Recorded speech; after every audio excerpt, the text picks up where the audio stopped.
Good morning, everyone. Welcome to the morning show where we discuss all things Magic the Gathering. You got questions, get them ready and be part of the Magic discussion.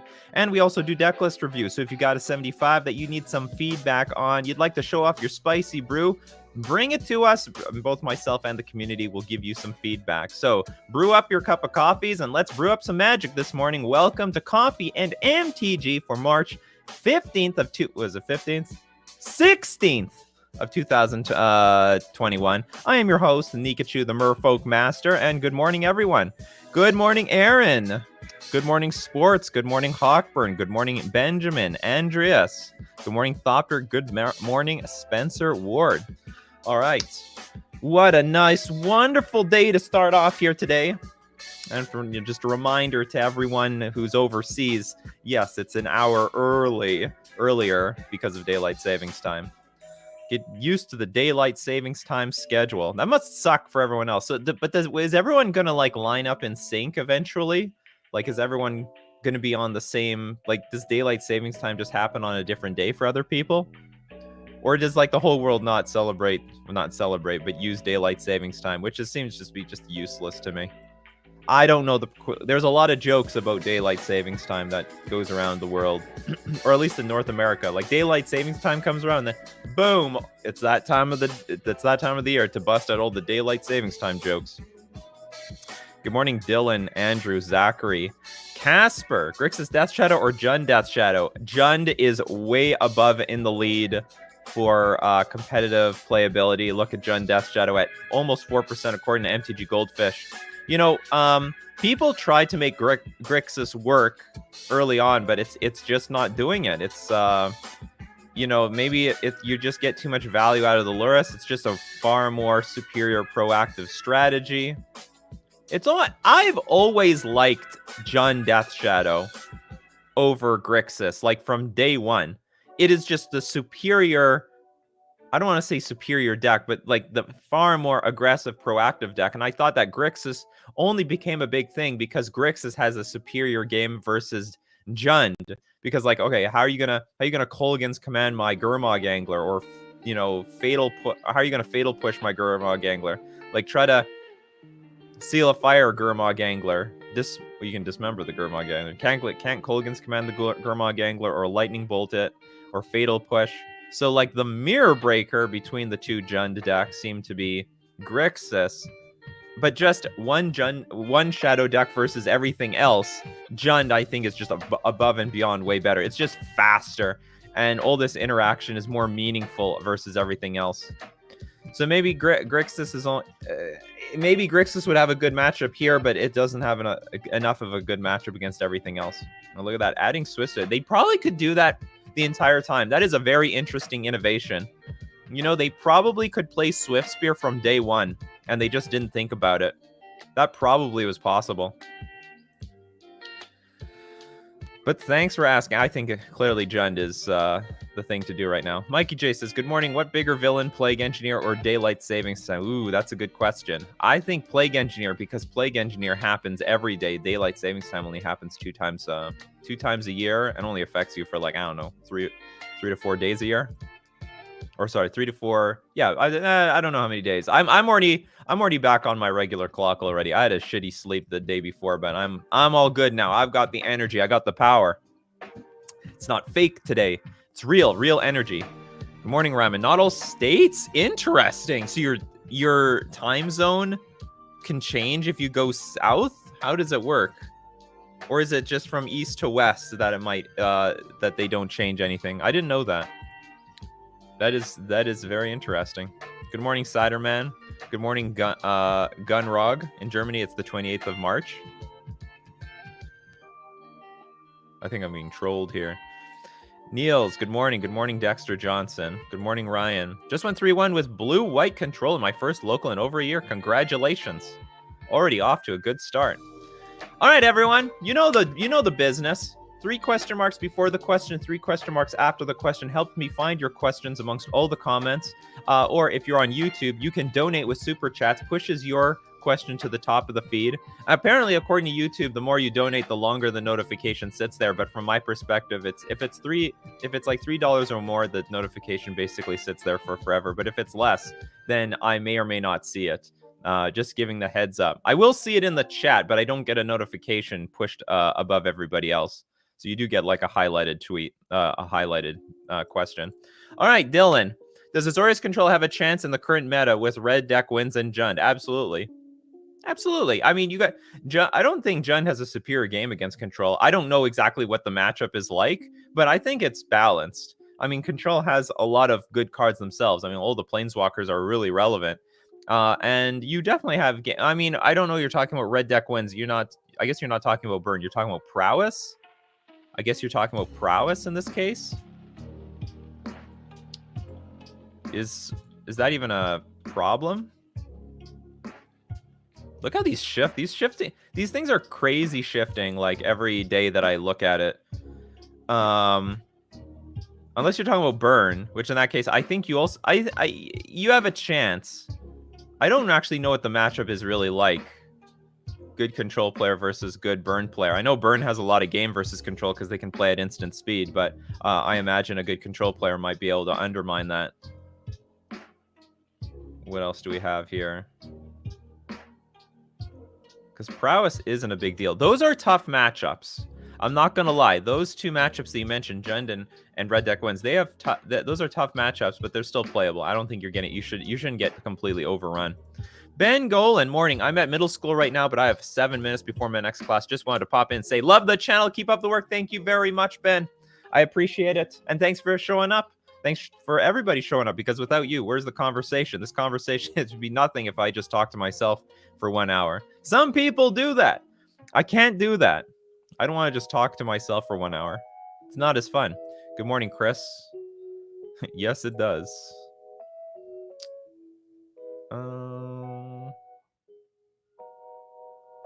Only lost to Infect. So Blue Eye Control beat Burn Prowess in the mirror. Look at that. So Blue White already showing that it has game against Burn and Prowess. And I know it has game, but it's, those are tough matchups. Morning, Matthew. Okay, I heard this. Hey, Nikachu, so I noticed this one. Hey, Kevin. First time here. I'm new to Modern and is a dumb and splashy commander player. Should I enter the format playing Tron? Absolutely. Tron is a fantastic deck to start off with in Modern. It's not... Now, it's not a complete brainless deck. I mean, you do have to think when you play this deck, but it's a very... What makes it a good entry point into Modern is that it's powerful. It's very powerful. So, like, when you play, like, Ugin the Spirit Dragon, I mean, the game is going to be over in a vast number of matchups, so you don't have to worry about thinking too hard once you've executed these giant creatures in play. The hard part is getting there. That's the hard part. Playing a bomb, anyone can do that, but, stabilizing the board with, like, Thrag Tusk and Walking Ballista and utilizing your resources properly to maximize the chances of getting all three Mine, Power Plant, and Tower. That's the tough part, but still, it's a very powerful deck, a really good entry point into Modern, in my opinion. You can feel it out from there. And also, the deck, it's been around for forever. So, I mean, it has never been completely wiped out of the metagame. It's always, like, there. Spencer Ward, with the reserve list hitting new heights, is Merfolk still a good way to get into Legacy, or has the power level outswarmed the fish? I don't know, because I don't play a whole lot of Legacy. But there is one problem. Merfolk has one reserve list card, and that is Paradigm Shift. And it's spiked from, like, I don't know, $2 to $20 or $10 to $21. Because it says remove all cards in your library from the game, shuffle your graveyard into your library. It's like Inverter of Truth. And so therefore you can win with Thassa's Oracle. And all the Merfolk, I don't really want to say the better Merfolk-like decks, but there's a lot of successful versions of Merfolk right now playing this combo in it. So it might be mandatory going in the future. I would if you are definitely into Merfolk and Legacy, I would definitely get yourself some Paradigm Shifts. I'm actually also, I own one. And I'm trying to work my way to get a second, third, and fourth, just in case, because that's a very powerful combo. Very, very powerful combo in Legacy. It's still a fine way. I mean, honestly, the best, like the absolute surefire way to get into Legacy without the reserve list is Death and Taxes. Simple as that. Death and Taxes doesn't use reserve list cards, and one of the best decks in Legacy, period. A staple of the format, has been on the top of its game for like 7 years straight. For some reason, you know, you would think Reanimator should have a massive game against some Ether Vial deck. Nope. No, they play turn 1 Crocus. All of a sudden, this game's not so easy anymore. Not so easy, is it? So that's the deal. Chris says, Modern Horizons 2 hypothetical. If X cards are added to Modern, how do you think they'll play out? Counterspell, Sanctum, Prelate, Shardless Agent. Would we just play for Counterspell and Fish? Not necessarily, because the double blue is difficult. But I honestly, yeah, we would. I don't know what Sanctum is.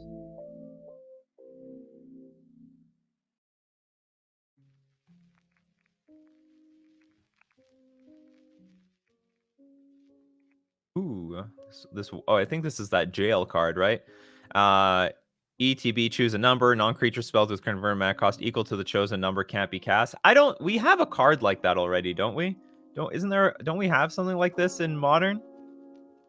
I swear we have something like it's odd or even. And no, that's a different one. What is so non-creature spells? I thought we have some. Maybe we don't. Maybe this is just for Legacy. I do think it's playable. I mean, this would shaft prowess decks, that's for sure. This honestly would just be played in Death and Taxes. That's it. It wouldn't see any play, I don't think, outside of that, or not much. Counterspell would see a ton of play. All the control decks, any deck that plays blue would probably play it, and Shardless Agent would definitely see play. We would see like Rug Cascade decks, like Bloodbraid Elf into Shardless Agent into Tarmogoyf or something like that. So there would probably be some sort of Rug mid-range deck invented out of Shardless Agent. Jeremy asks, don't know if this has already been talked about. Well, it's okay, because I get the same questions all the time.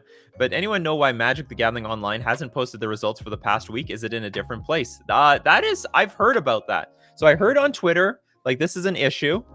I do not know what is going on. I honestly don't know. Now, I know the head of the director of esports, or the head of esports, has like backed down and is just moving on to something else. I don't know if that has anything to do with it, if the direction of their online, their online competitive scene, maybe it's up in arms or something. But yeah, I do not know anything about this. Does anyone know why? We know the results haven't been posted for a while, but why? See if I can find that news very quickly. Wizards of the Coast esports stepping down. Is that right? This is old news. Can't find recent news, but I know someone high up who's in charge of esports at Wizards of the Coast has is just moving on to something else. They're gonna do different things. We have tons of questions here. A Bosch Red still good? You know what? M. Hayashi's trying to prove it. I mean, it's playable, but I don't know if it's what it used to be. And I honestly don't know what's changed. Like, I really don't know what's... Maybe the height of Burn. Burn has good game against prowess. It's like a good tempo deck, but I can't give you a good reason why a Bosch Red is so much worse than it was before. Before it was just ripping everyone apart, and now it's not doing the same thing, unless the metagame actually finally has adjusted. Ramul, have you started stream earlier today? I have started the stream on time as usual, but because of daylight savings time, it might seem earlier for you. It's always 9 o'clock a.m. Central Standard Time. Jund versus Control, always 50-50. There we go, got confirmation.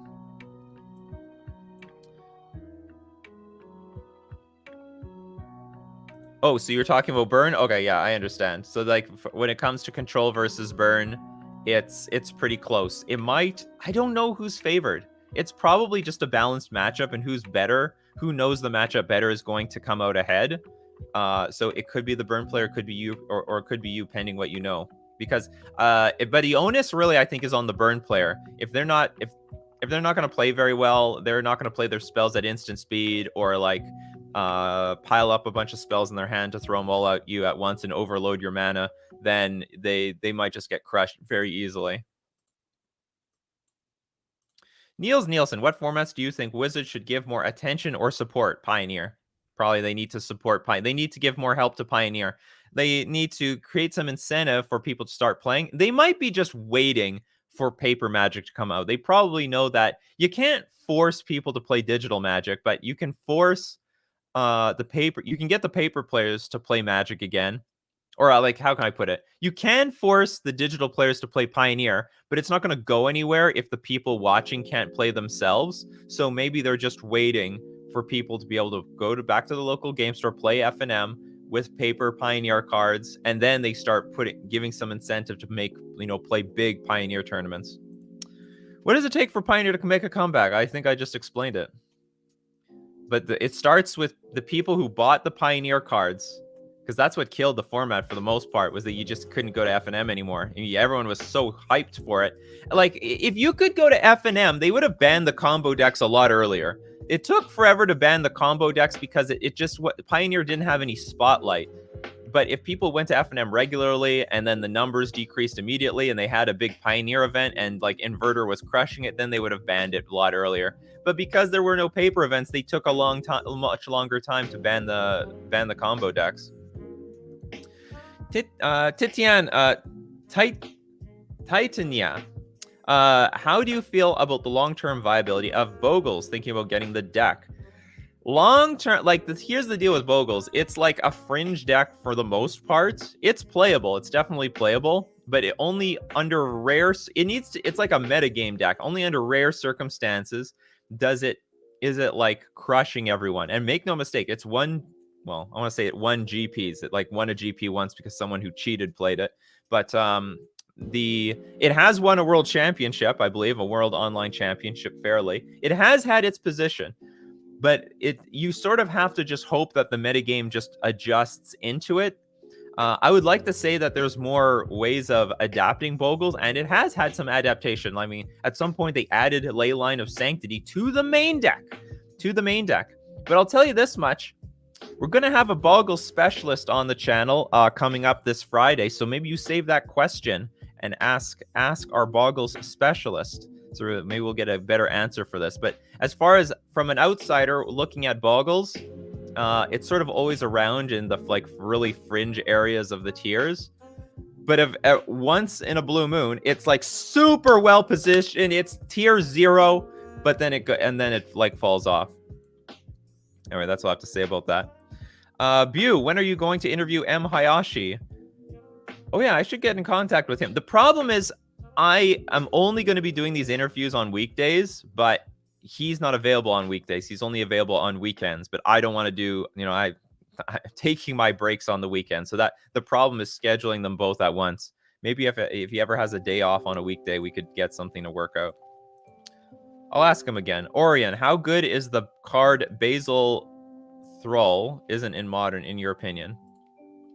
Probably, it's going to turn into another one of these days. How good is this card? Oh, it's not in Modern. So you're saying, what if it was in Modern? Double black, 1/2 Thrall, sacrifice, sacrifice Basil Thrall, add black to your mana pool. Interesting. That is a very interesting card. I don't know how good it is. I'll just say this is a very unique card. Maybe some deck would want this. Maybe. I don't know. I don't know who wants this, but you know what? You basically ramp to 5 mana within the black colors. Don't know who wants this, though. I can't evaluate it. I'll just say that it's a very unique effect, though. It's unique. That is important. Because if it's unique enough, then maybe it'll have a home somewhere. Remwilm, would grafted war gear be good in a zombie tribal?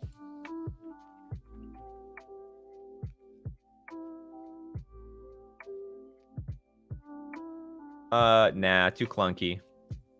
3 mana, equipped creature gets +3/+2 whenever grafted war gear becomes unattached from a permanent sacrifice. That permanent, it's just too clunky. I don't think it's that great. Could be better. Waves, thank you so much for the super chat, Waves. Thank you very much. Does tier 2 and rogue decks have a chance against the modern meta, or do they just get brutally stomped because they're just that much better? Not at all. I mean, I've been playing Merfolk to success for 7 years, and most of the time it's been like 1 or less percent for the last 7 years that I've been playing Merfolk. So what's the most important is that the person who's playing the rogue deck knows the deck and has adapted the deck properly to the metagame. And there are people who play mono blue Tron, which is also a very, very fringe portion of the metagame. Let's look at the numbers if we can find mono blue Tron. So this is green Tron. Where's mono blue Tron though? Or does this include other Tron decks? Some other Tron decks, but including green. No, I think this is mostly green Tron decks. But the point is, blue Tron has been piloted to success by 2 very specific pilots. There we go. Look, mono blue Tron, 0.05% of the metagame. But, so here we have a 5-0 here.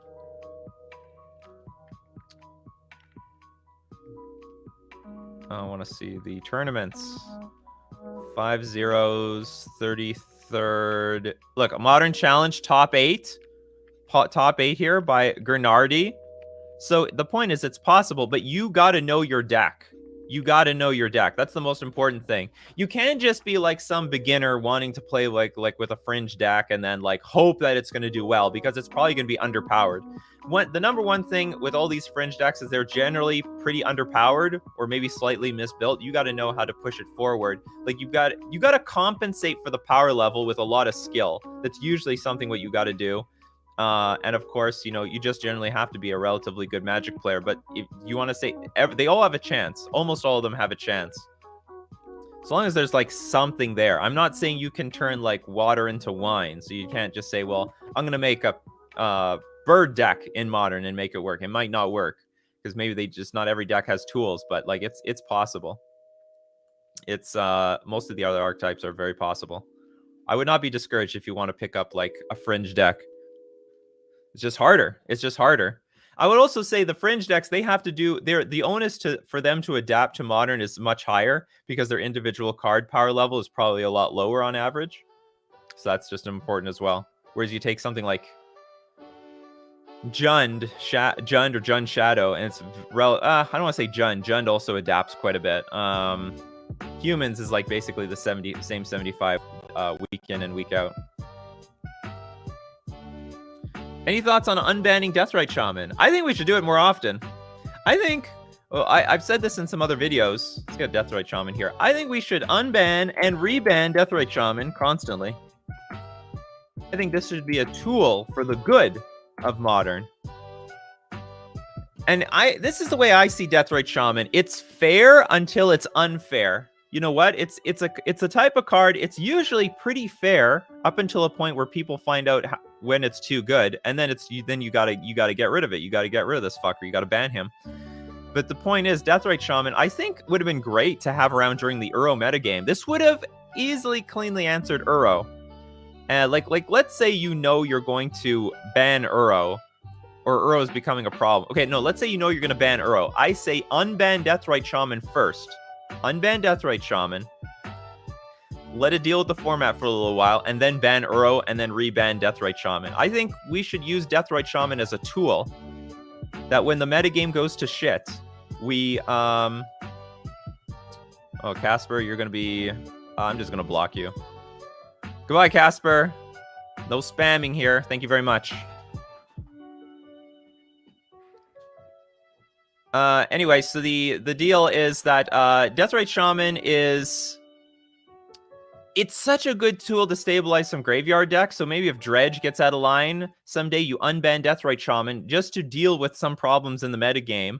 And then you reban Deathrite Shaman. Like you unban Deathrite Shaman and you tell the community, look, you're going to have this for a little while, and then we're going to reban this fucking card when things go like, I don't know, if things go really bad. So anyway, that's the way I look at Deathrite Shaman. I don't think you can keep this forever though. I don't know if this card is fair for forever. Because once you find a really good Deathrite Shaman deck, it's so unbeatable. They're ahead on mana. They stifle your mana, or sorry, they get ahead on life. It's a clock by itself. They have 2 Deathrite Shamans out. You can just easily die to the Deathrite Shamans. Yeah, call the mods. Maybe I gotta make mods. It's complicated to make mods from here, but if this If this channel scales, I'll have to get some more mods for all the individual channels. It's a good thing I looked. Anyway, super chat. Hesperos Mariposa. Thank you very much, Hesperos. Hey, Nikachu, do you think Preordain would get unbanned within the year? Also, there is someone in chat that needs to be banned for spamming. Thank you very much for letting me know. It's actually because of your super chat. I scrolled all the way down to the bottom to see what was going on. But anyway, I don't think Preordain is going to get unbanned. I would like to see Preordain unbanned. Wizards is very slow to unban cards. I really don't think they're going to unban. I don't know if they're going to unban this card. I think you can unban this card. I think people have too big of a fascination with cantrips. You know, people are calling out for the banning of Ancient Stirrings. And now no one even cares because that wasn't even really the problem. I really don't see a big problem with cantrips. I'm more, we ban actual cards that you want to use. We haven't, as far as I'm concerned, we have an infinite number of cantrips. This doesn't change very much. And even if this was for combo decks, like the combo is not even, like, is combo even taking over people? Azorius Control, Burn, Blitz. That might help the Blitz deck. You know, I mean, they play with Opt, but they don't want to play at anything at sorcery speed. They might play it, though. They might play it. Healing Company, Jund, Shadow. Like, where's the blue control decks? Death and Taxes, Dredge, Amulet, Tron, Jund, Eldra. Like, there's, it's not even like there is a top tier blue combo deck that will, like, take over the format if we unban Preordain. And if you do, it's not like it's going to help take Storm straight to tier 1.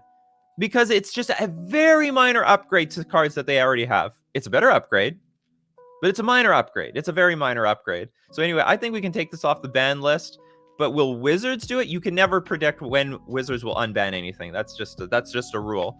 People ask me that all the time. When is Wizards going to unban this or that? I have no idea. There's no rhyme or reason to whenever they do it. Sometimes they unban. I thought I saw a pattern once where they would, whenever they make a big banning, they'll unban something at the same time. But they just made the biggest banning of all time with Uro and Tybalt's Trickery, Simeon Spirit Guide, etc. And they didn't unban anything. They didn't unban anything. So you never know when they're going to unban something. Thanks for the question, Hesperos. Will Moo, thank you very much also for the super chat. Is Trinosphere really that useful in Tron? When I do encounter a mono red aggro deck, they usually kill me before Trinosphere can become relevant. So the idea, though, with Trinosphere in a Tron deck,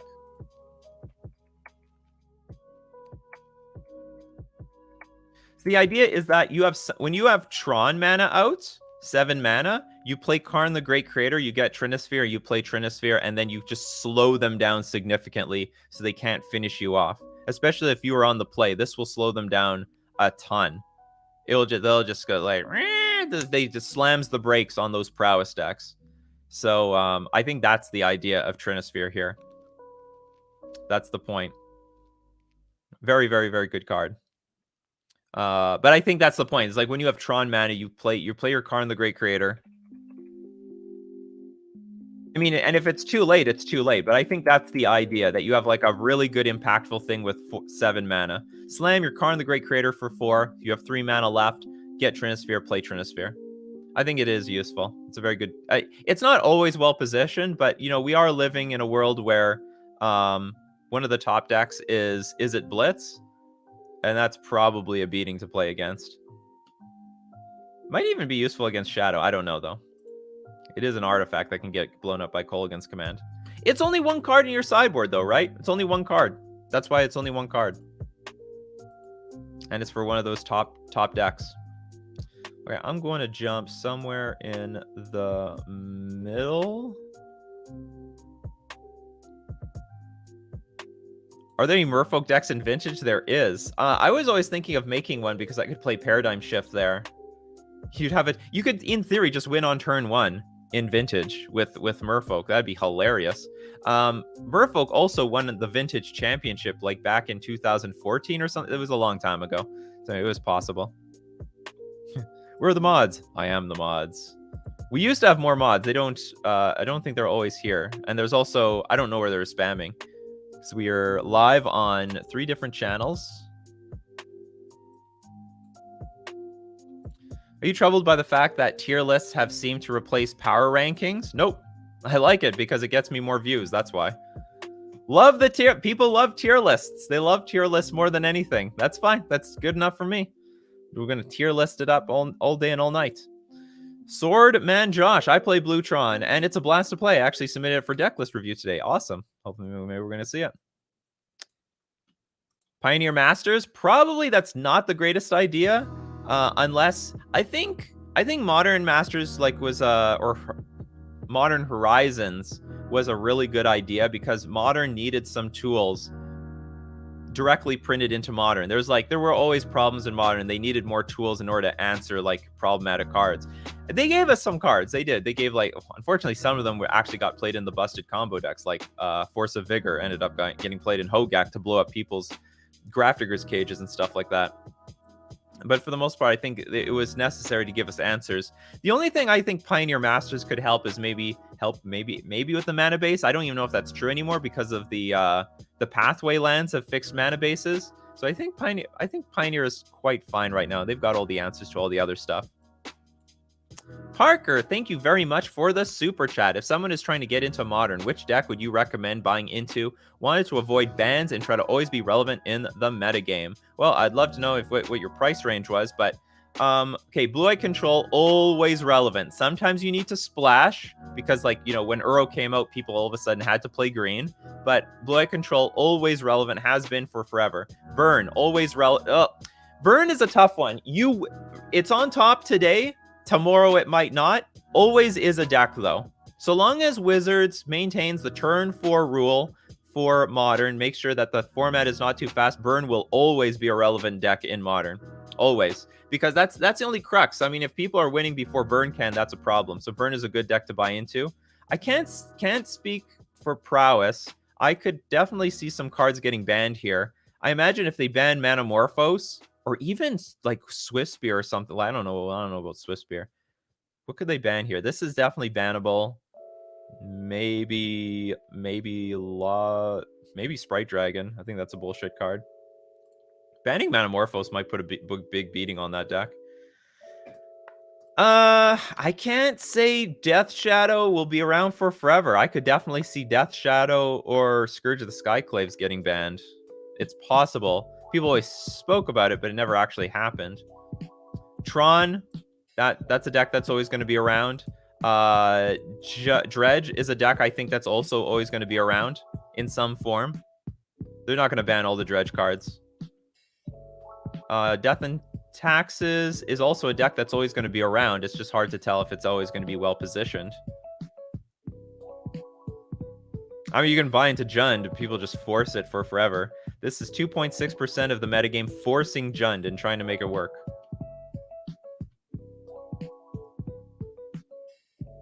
I think those would be my picks. The picks above here.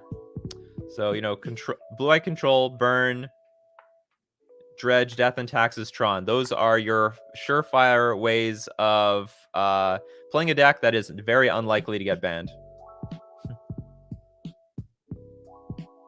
What happened to Lantern Control? Mox Opal got banned, and the format, like Magic, became more graveyard oriented at the time. But the fact that Mox Opal got banned, huge beating for the deck. That is very, very important. What's a good win percentage on Magic the Gathering Online? 60% is a good win percentage. Like 60% is a very good win percentage. 55 is fine. Above 50% is a good win percentage. Let's just put it that way. Could Magmatic Chandler be good in a Delver list in Modern? No, Delver is unplayable in Modern. It's just strictly unplayable. We've been over this many times, but I can repeat it. You could build a build a blue-red tempo deck. That's fine. But you can't have Deathrite Sean. So you can't have Delver of Secrets. First off, you don't have enough ways of guaranteeing that Delver flips like you do in Legacy. Second, you can't protect this thing at all for shit. And that's important because there's a lot more removal in Modern than there is in Legacy. So anyway, I think the Delver deck is really... Is it Blitz? I mean, this is your Delver deck. Here's your turn 1 Delver.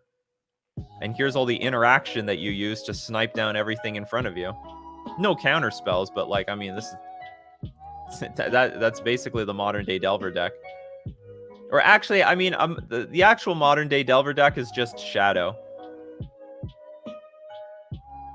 Or I should say Grixis Shadow is the closest, where you have a good balance of interaction, threats, and counterspells, you know? But Delver is unplayable in Modern. That's why we don't see Delver at all. You see Delver everywhere in Legacy. You do not see Delver in Modern. Just strictly unplayable. Strictly unplayable. Why hasn't Wizards printed Ally Painlands and Ally Fastlands in Standard? Oh, they might. Oh, they could do it in a core set, right? They could do that in a core set. But anyway, they're probably just waiting. I don't know why. I don't know. I strictly don't know. Or they might be waiting.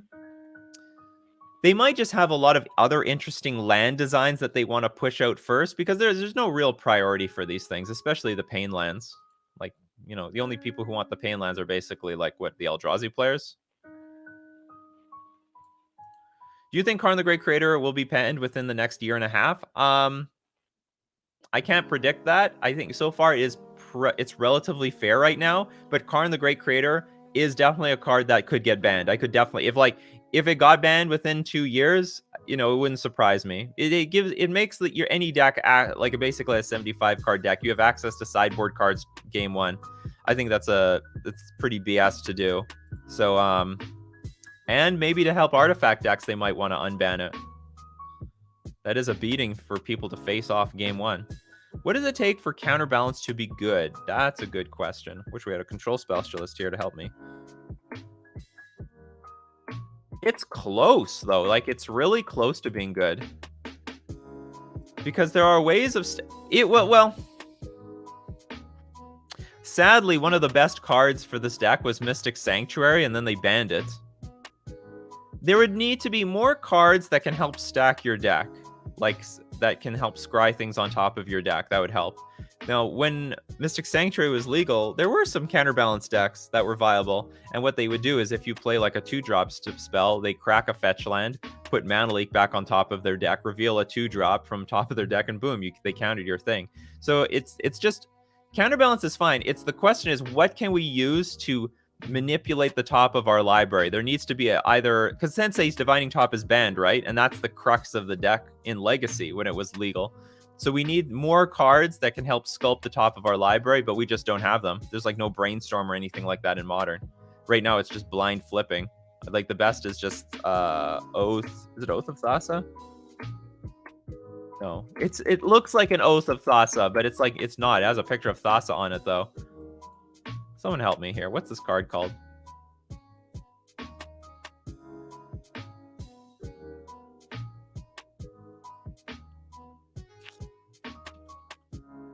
There's a control card. It's a blue and a generic ETB scry 2, and then you can like sacrifice it, draw 2 cards, and scry 2. Omen of the Sea. Thank you very much, everyone.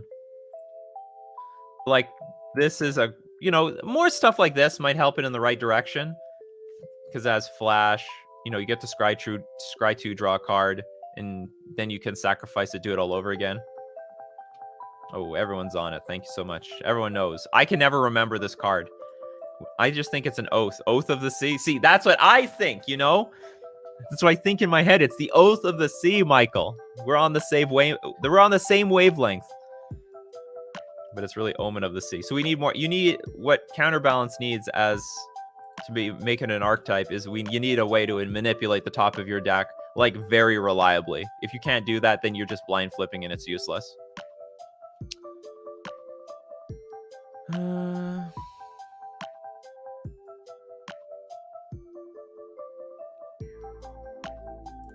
What pushed Curse Catcher out of the Merfolk 1-drop slot, and why did it seemingly get worse? Because the format. It's funny you say this because Curse Catcher might be coming back, but since I think for 3 years now, what ended up happening is creatures. So there are 2 things. It used to be that spells were a much more important part of Magic, and they were pretty clunky. But over time, planeswalkers, creatures, and artifacts become a much larger portion and thread of Magic. We're talking like Karn the Great Creator, Ensnaring Bridge, Walking Ballista, stuff like that. Then like Jace the Mind Sculptor, Teferi Hero of Dominaria, Teferi Time Raveler, Liliana, the Last Hope, stuff like that. You can't counter that with Curse Catcher, so it's useless. And then the instants and sorceries, on average, they were shrinking in mana cost. Now we've got like, before the cheapest stuff was Path to Exile and Lightning Bolt. Now we have like Fatal Push, Blood Chief's Thirst. We have Collective Brutality. So the point is like the average converted mana cost of spells started to go down, and now it's really low with Lava Dart and stuff like that. Blitz is just all cheap spells, period. Same thing with Jund. Like, what's the most expensive card in this deck now? It's just like Kolaghan's Command, and everything else can be played at like basically 1 mana. Very, very cheap deck. I mean, before Fatal Push was printed, that it just basically wasn't possible. But I actually play tested Curse Catcher on Sunday, and it was great. It was just great, and it partially was because I was looking at this metagame, and you know what? I do want it versus Control and Burn and Blitz. Might help a little bit against Heliod, but just having an extra 1-drop would be good. I want to slow down the Jund Death Shadow deck these days. Useless against Death Shadow. Great against Dredge. Slow them down a turn. Make sure that Cathartic Reunion doesn't happen on curve. Slightly useful versus Amulet, but not that good. Good against Tron. Great against Jund. Always has been. I don't know what always has been, but it's been relatively good. And then so I look at the top decks, and I'm like, hey, Curse Catcher's not so bad. But anyway, that's the answer to that question.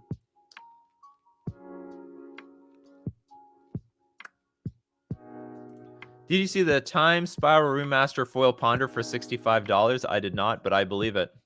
I most definitely believe it. Oh, I answered this question already. I'm a little bit far. Here, maybe I'll answer some questions. Well, actually, okay, so we're going to do deck list review. You know what time it is, people? It's time for deck list review. So go in my description. There is a link to my Discord. Where's my Discord? I gotta open up my Discord. In my Discord, there is a channel called Deck List Review. And there, use the command !review deck space, give the URL to your deck list, and you'll be eligible at random to be selected for deck list review. And as we are waiting for people to submit their deck list, we are going to start by thanking our sponsors, FusionGamingOnline.com. This is a Canadian local game store where I buy all my Magic singles, deck boxes, and sleeves. So if you want to support the channel, buy stuff from Fusion Gaming Online. But don't forget to use my coupon code Nikachu at checkout. Get 5% off all your purchases. And the deal of the week this week, save 15% off all Time Spiral and Time Shifted singles. So you want to get a deal on all that stuff. Is there going to be another Lord of Atlantis? Or no, did they replace Lord of Atlantis with Master of the Pearl Trident? Because they're just reprinting all the old cards, right? Isn't that a thing? Or maybe they're not reprinting all of them? I don't know. Lord of Atlantis has a million reprints as it is. It's not particularly necessary. But anyway, get 15% off all Time Spiral and Time Shifted singles at FusionGamingOnline.com. We're also going to thank Mana Traders, the premier place to rent Magic cards online, and definitely the best way to play test your decks on Deck List Review. See what's working, what's not. If it's not working, that's okay. Just send it back to Mana Traders and rent new cards. You can support the channel by using my Mana Traders link in the description below, or save 15% off your first 3 months using my coupon code Nikachu.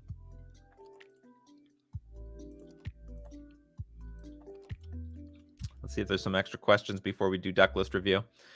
I see every standard deck running Blood Chief's Thirst. Is it really good? It doesn't seem good. Well, it's like Blood Chief's Thirst is like one of the best removal spells they've printed in a long time. It almost makes me angry how good this card is, because like it's a staple now. It's just like almost an instant staple if you need more like 1 mana removal. It's not an instant, and they I said it when this thing got printed, like when it got spoiled, like that's a modern card. People are like, well, but it's sorcery. But look how efficient it is. It's 1 mana, destroy creatures or planeswalkers with converted mana cost 2 or less. But the thing is, at 4 mana, you can kill anything. Just destroy target creature or planeswalker. So it's good on the early game when you need it in the early game, and then it's just amazing. It's an amazing top deck. Destroy anything later in the game. That's excellent. In what sort of meta is Mill a playable tournament deck? This meta. It's funny you say that. Look at this Mill. Mill is actually underrated right now. Well, I don't know if it's underrated. It's very playable. It's making top 8s in like modern challenges on a very regular basis. It's getting a lot of 5-0s. Mill is more playable now than ever in the history of modern. Just in the history of modern.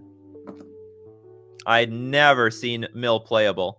This was a fucking joke for every year up until the last few months from now. You know, it's only in the last like 4 months that this thing became playable.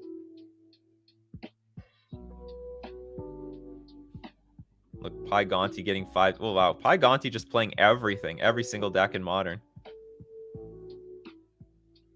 Even Yamakiller playing. Holy shit. Yamakiller playing Mill in a preliminary. Look at that. 2nd place in a Modern challenge. 2nd place. What is going on here? So it's placing like in Modern challenges very frequently. 8th place. So it's made top 8. That never, and it might be because it's good against certain it's good against certain combo decks. Like I imagine it's very good versus Heliod Company. I imagine it's good versus Amulet. I don't know if it's good against Dredge. That sounds very dubious. It's probably good against Tron. So it's got some like very good matchups when it never did in the past. All right, everyone. Everyone ready for deck list review? I know I'm ready. Are you ready?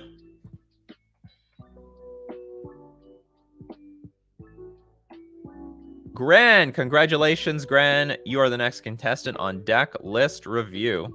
And you've got the note. Budget Modern Clerics. Thoughts? Any cheap upgrades? All right, people. Get your cleric caps on. By Saffron Olive. Okay, so this is a Saffron Olive budget deck. Looks... Okay, so Archfiend. This is for Modern. Okay. Archfiend's Vessel to have no idea. Lifelink. ETB, if it entered from your graveyard, or if you cast it from your graveyard, exile it. If you do, create a 5/5 black demon token creature with flying. Okay. Soul Warden, Soul's Attendant, Speaker of Havens. If you have 7 life more than your starting life total, you can make 4/4 angels.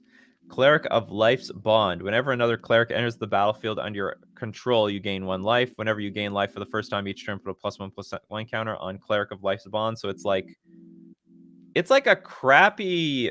What? Hold on. Whenever another cleric enters the battlefield under your control, you gain 1 life.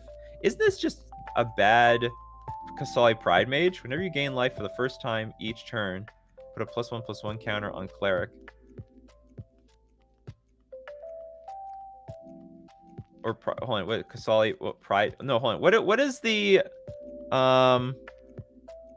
Is there something in here that's very cleric specific that you need the cleric? Priest of Forgotten God, sacrifice 2 other creatures. Any number of target players each lose 2 life, and sacrifice a permanent you add. This card is very underrated. At least whenever I mean, you got to untap with it, but when you do, it's like pretty busted. You draw,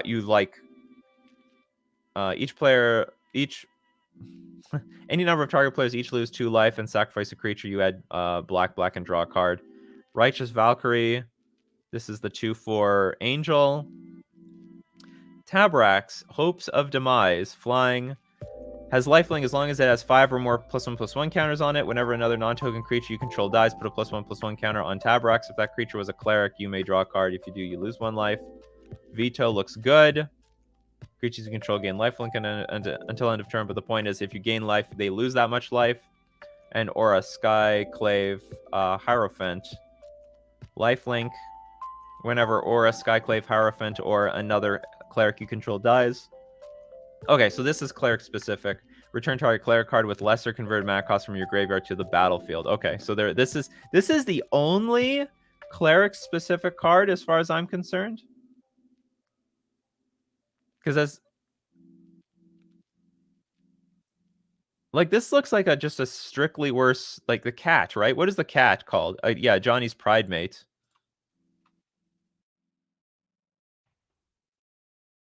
Which is whenever you gain life, not the first time a turn, whenever you gain life, period, it gets a +1/+1 counter. And this just looks like pretty much a strict upgrade to this. Like, you just don't get synergy with this card. That's it. But I don't see anything else that says you specifically need to... Oh no, this is a cleric. Whenever another angel or cleric enters the battlefield under your control. Okay, forget it. You have probably enough cleric synergy. You gain life equal to that creature's toughness. Okay, so there's a little bit more.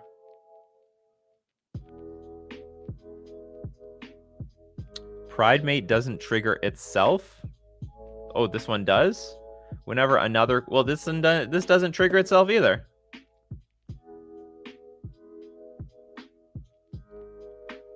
Well, anyway, I misread. There is also, whenever an angel or a cleric enters the battlefield under your control, you gain life equal to that creature's toughness.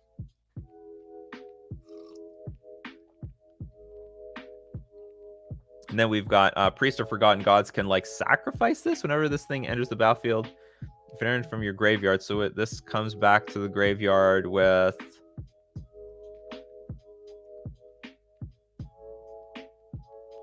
this thing, right? Return target cleric with lesser converted mana cost from your graveyard to the battlefield.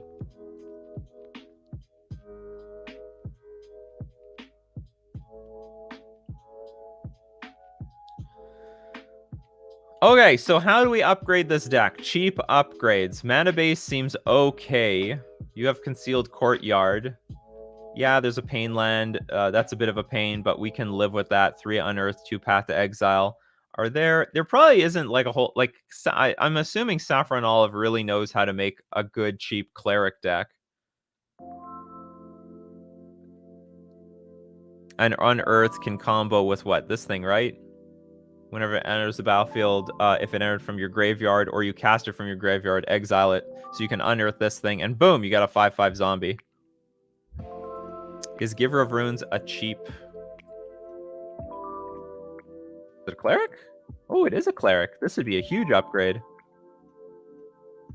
But it's money. It's got to be cheap. This is like $7.50. That's a lot of money for someone who's only spending like $100 on the entire deck.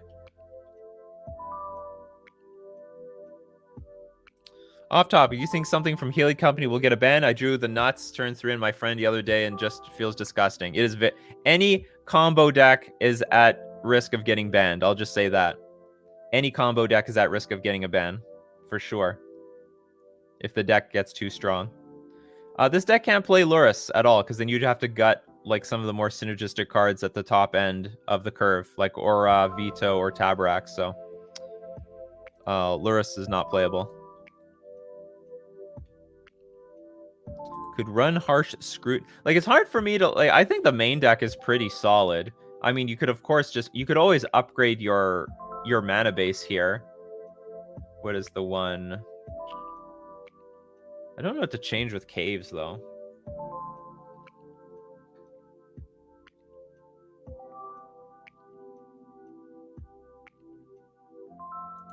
Village Rites is an interesting suggestion.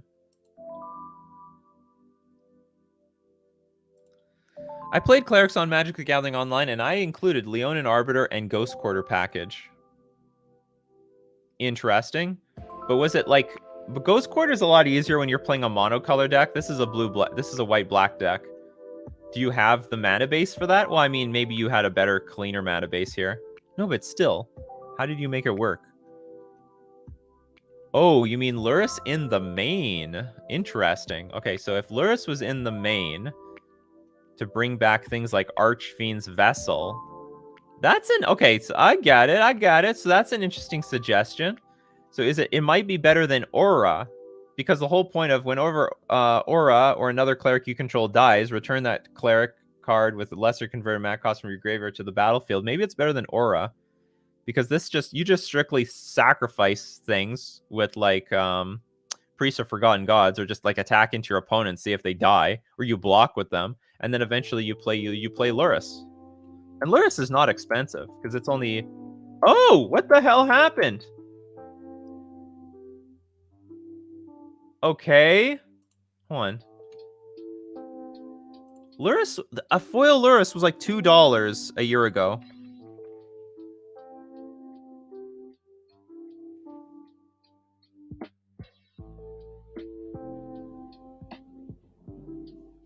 Or did I missee that? Look, it used to be very cheap, $4. It's crept up to $8. Interesting. I swear the foil was like worthless. Look, and the foil is very close to like the value of a regular Lurrus, so now it's creeping up. Or maybe I'm thinking about another one, but like I was pretty sure Lurrus was close to like Busto. Okay, so this Solaris is a little bit expensive. Gray Merchant is also, well, expensive in mana cost. That's a good one. Vault of the Archangel. I like that one. Just turn everything into Death Touch if necessary. So maybe throw a few of these in. Oh, but it's also expensive. It's like $5. Like, these upgrades need to be like $1 to $2. But still, maybe if you have it in your budget, add one Vault of the Archangel, because it could make a really big difference in a deck like this. Take out like 1 planes or something. Well, you'd have 4 8s, 16 planes. Yeah, you would have enough, because you just need 1 planes. So you remove 1 planes, play 1 Vault of the Archangel. This would be a big upgrade, giving all your creatures Death Touch and Lifelink. You would have good synergy with the deck too, for anything that doesn't already have Lifelink.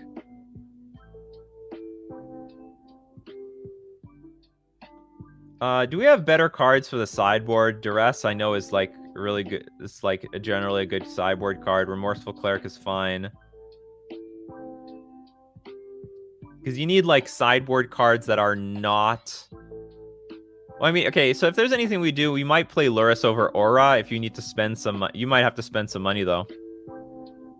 Definitely get the Vault of the Archangel. If a source would deal damage to a player, you may prevent X of that damage, where X is the number of clerics you control. This is very expensive. I would dump this for something else. 5 mana is too much. If this is $9 total, maybe you could get Core Firewalker. How much is Core Firewalker? I'm assuming that's to help against burn. Core Firewalker is very cheap. It's like for 50 cents. If a source would deal damage to a player, you may prevent X of the damage, where X is the number of clerics you control. Because you might be dead versus burn or prowess by the time this thing comes out, right? So, I mean, I think we should play... it's very cheap. It's 50 cents. Core Firewalker. Have you been printed a million times? Not really, but you just... not enough love for you, I guess. So I might play this, and maybe a third one over this. Because you don't seem to have a good plan versus burn. Like, you're completely at the whim of burn. Like, I mean, you ideally are going to gain a bunch of life, but I imagine these all are going to die. Like, lifelink is not good. Soul Wart, like, gaining life, good. Like, triggers, good. But, like, anything with lifelink just dies. This is a good card versus burn because it's 2/4. It has a huge butt. That is a big butt. Butt is good, but everything else is small. So I might play, instead of Battle-Tide, Alchemist, and Aura, I might play Core Firewalker to bring in versus the Prowess decks and the Burn decks. Anyway, thanks for the list. Cool list. Try to upgrade Saffron Olive's deck list. Call of the Death Dweller?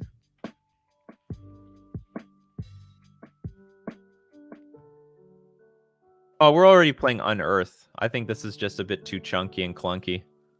This is a return to target creature cards to convert mana cost 3 or less. I would just rather play Unearth, to be honest.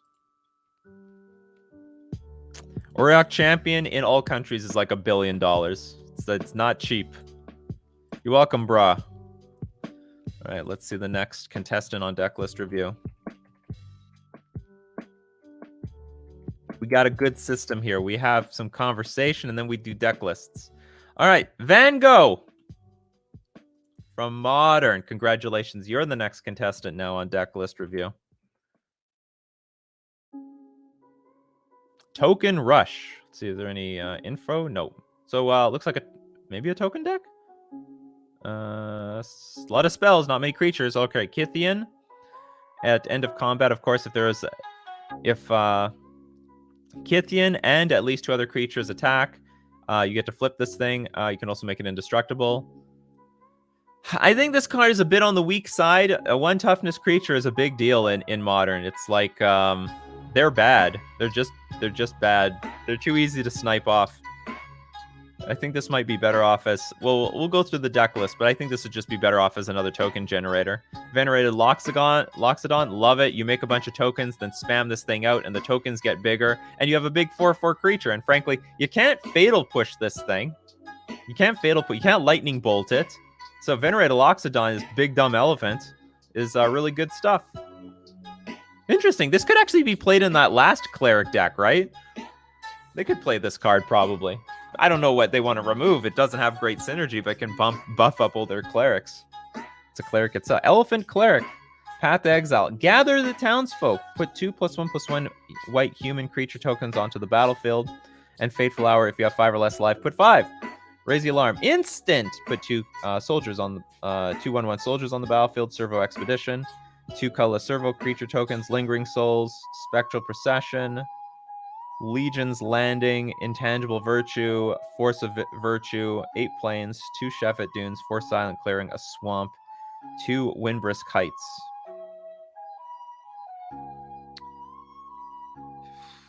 We don't have a lot of things to do at 1 mana, do we? We just don't. Legion's Landing, great card. Path to Exile, it's not even something we want to have on turn 1. I can see the appeal to playing Kythian, Hero of Akros. Rally the Peasants. Let's go look up Rally the Peasants.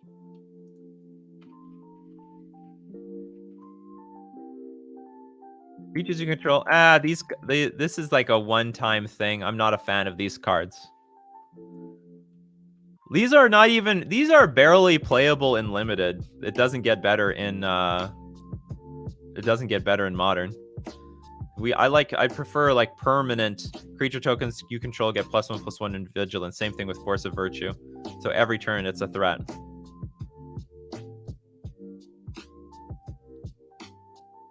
Why is Izzet Blitz not more popular in Historic? Well, they don't have Lava Dart, or they don't have Lava Dart, and they don't have do they even have Swift Spear? I don't even know if they have Swift Spear yet. But they don't have Lava Dart or Manamorphose. Doom Traveler's not a bad idea. Maybe this is not that bad. Like, if you're up against Control, maybe it's like really shitty versus some decks, but it's going to be really good against other ones. Well, keep Rally and Pauper then. Keep it in Pauper.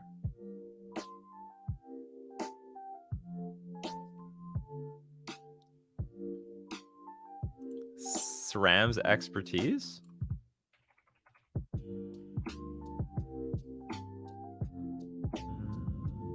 They call it Scram. This is 4 mana, but create 3 1/1 color servo artifact creature tokens. You may cast a card with converted mana cost 3 or less from your hand without paying its mana cost. I think it's a bit expensive. I like Inquisitive Puppet as a 1-drop.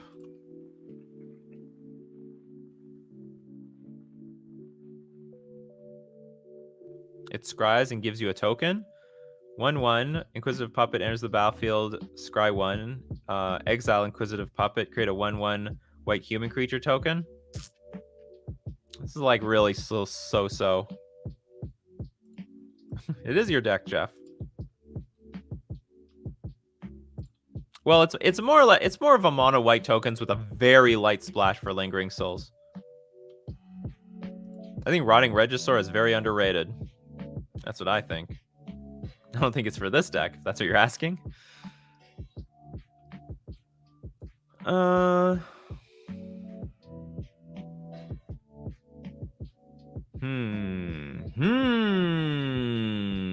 Hold on, where's the token generating land? What the hell is this?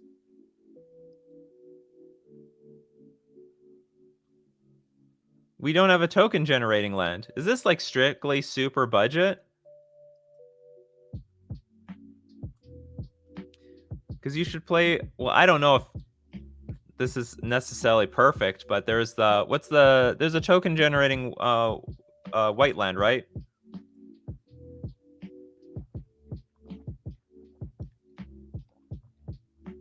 Nothing's ever free. Yeah, what's it called? Castle something. Castle Ardenvale. So it's not free because you need to have a plains in play, and you have to bend your mana base to make it work.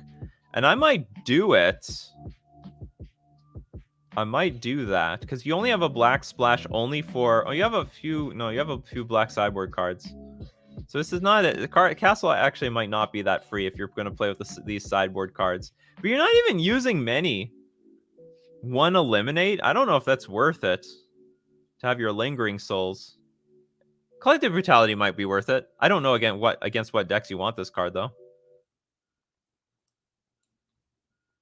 We have Legion's Landing. Legion's Landing is in the deck. Westvale Abbey? I don't know. That might be a little too clunky. I love how everyone just spews it out. Everyone trying to help.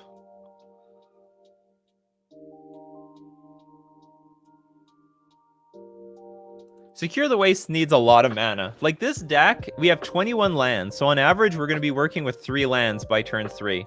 And probably 3 lands by turn 4 as well.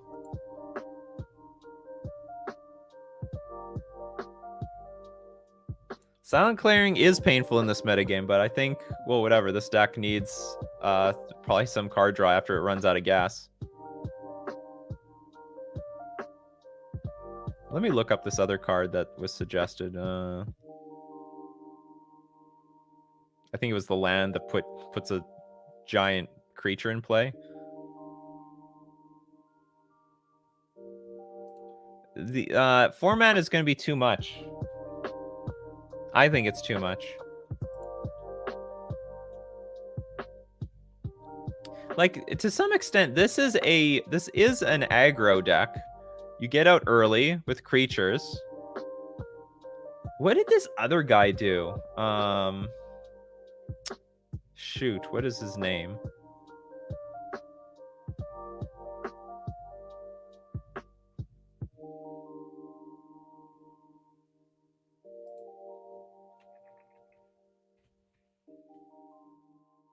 White tokens modern. Is it gonna pop up?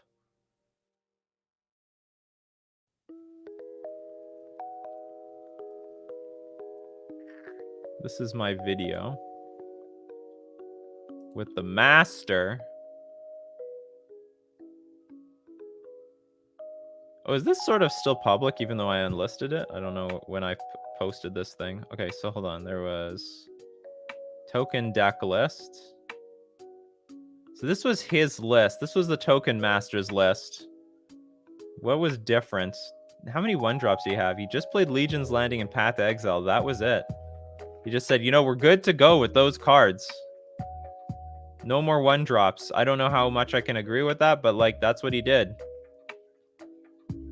And it was I guess it was a deck that was mostly operating on turn 2. I see that could be clunky in some metagames, but that's just what he did. And then he went all in on everything else. Legion's Landing, 4 Path to Exile. Like, this is the guy who actually... Like, this is the guy who literally made this deck. Oh, this is an ad. But he made the deck a deck. 4 Intangible Virtue, 4 Raise the Alarm, 2 Servo Expedition, 1 Unbreakable Formation. Interesting. 3 Battle Screech. Oh, I totally forgot about this card. So 4 mana is not too expensive. Create 2 1/1 bird creature tokens with flying. Flashback, tap 3 untap white creatures you control. Okay, so if but how many? Oh, he played 22 lands. So how about this? There is room to go to 22 lands, and maybe we play with that Sorin, because there is a Sorin card. What's the Sorin that's good with tokens?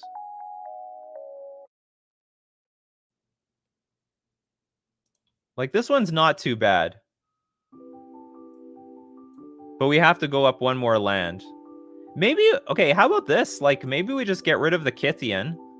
-3 Kythian. We go up 1 more land. And then we play 2 Sorins. I don't know if it's that important, though. That is an option. Otherwise, I just wouldn't change much in the main deck. I would change more in the sideboard. I don't like Worship. I really hate that card. That is a gimmicky card. That is too much of a gimmick.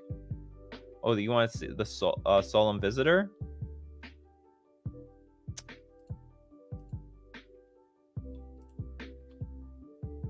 Oh, this one's better. Yeah, until in your next turn, creatures you control are basically get a Lord effect and gain lifelink, and you can go -2, put a black vampire creature token with flying onto the battlefield. That one's fine, yeah. That one looks good too. It's even cheaper too, $3. from cons. So that's one option. Sideboard, I think sideboard, this is good. I don't know about how much I love Eliminate. Kai's Guile also looks... Maybe that one's fine because you can make a spirit. You can create a token out of Kai's Guile. Maybe Collective Brutality is good. I think you'd be better off with creatures. What did... Oh, should I close this? What did he use as a sideboard? Because the sideboard is still pretty relevant even today. Played with 3 Damping Sphere, 3 Rest in Peace, 4 Auriok Champion. So, well, I know it's $1 million though. Unbreakable Formation, Conclave Tribe. Oh no, he did cheese out with Worship. Okay, I mean, if he likes Worship, then Worship it is. Apparently liked Worship so much they added 2 of them. I think Worship is a very cheesy card. Like, you've got some enchantments that they might want to like play around anyway, like Legion's Landing and Intangible Virtue. So they might bring in some enchantment destruction anyway and blow this thing up. Maybe it cheeses out some wins though. I don't know.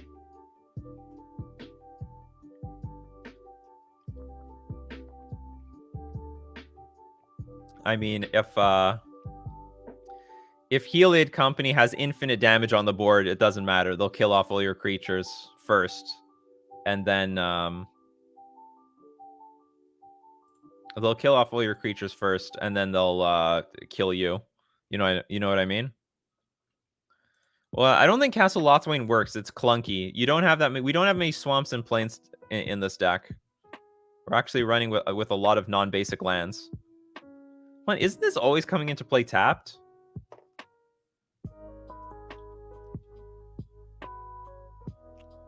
But then again, he had less things to do on turn 1. Okay, so Windbrisk Heights makes a lot more sense if you have less 1-drops. So if we do remove the Kythian for like 1 more land and like 2 Sorin, that would work. Damn it, almost missed it. Good morning. Good morning, sir. Sir Butterballs. We might be an hour earlier for you. Still 9 o'clock a.m. Central Standard Time, but now that has changed because of Daylight Savings Time. Zealous Persecution?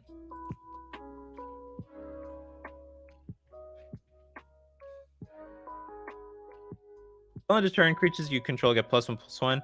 Creatures your opponents control get -1/-1. Again, I don't like these one-time effects. I just don't like them. Not a fan of this stuff. It's like, I don't know, maybe this is a commander card or something. Like in Modern, it needs to be a somewhat permanent effect. Oh, one card that you could use? I mean, you could put Plague Engineer in your sideboard because you're running black, right? Plague Engineer is definitely a card that you could have in your sideboard. Because any deck can play Plague Engineer. Any deck.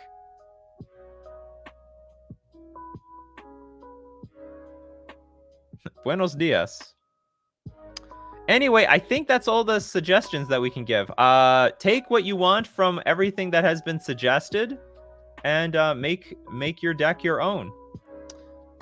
Take the best parts and see what you like and adapt it to your deck. And I hope that's going to be some use to you. Interesting stuff. All right, Tokens has been a deck in Modern. It did have its time in the sun, and definitely you know what it probably needs. Now that I'm looking at it, it needs one more good 1-drop. It got Legion's Landing. It just needs one more thing, and then it'll have a great curve from turn 1 to turn 3. It's just missing a 1-drop to take it over the top and become like a pretty serious deck again. Because I can understand, even myself, if you're not doing anything on turn 1, you're sometimes just a little bit too far behind the game. But unfortunately, Kythian itself is like sort of a crap 1-drop because of the 1 toughness. It's just, that is such a beating, and it doesn't have any like synergy with the rest of the deck. Intangible Virtue doesn't buff it up. It does buff it up with Force of Virtue though.